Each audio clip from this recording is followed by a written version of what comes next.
Given this has been deemed a change election, define legislation that you would introduce that would signal a clear departure from past performances. Well, I think first we have to introduce legislation to Congress to get them to read the Constitution.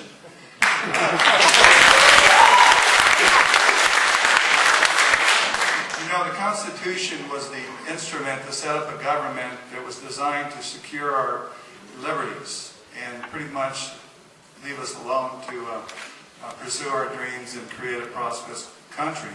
Now today, you can't tell me that a $3 trillion federal budget is a government that's shackled by the Constitution, because that's what the Constitution is supposed to do. We live in a welfare society, and it's killing us, folks. It's causing us to go broke. Increasing the federal debt $1 trillion in just a few months. You know, we used to rail against the federal debt when it was $4 trillion. And we're looking at unemployment, we're looking at people that are having trouble making their mortgage payments, losing their houses, worried about keeping their jobs. And the federal government is not slowing down. They're talking about, the presidential candidates are talking about tinkering with the tax code.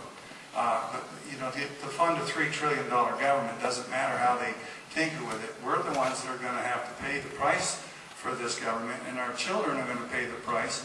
Thomas Jefferson said that when you borrow in the name of funding, and $10.5 trillion debt is borrowing in the name of funding, you're swindling futurity. And we're leaving a mess for our kids. This is the first time in the history of America that we're turning over the country in worse condition to the next generation.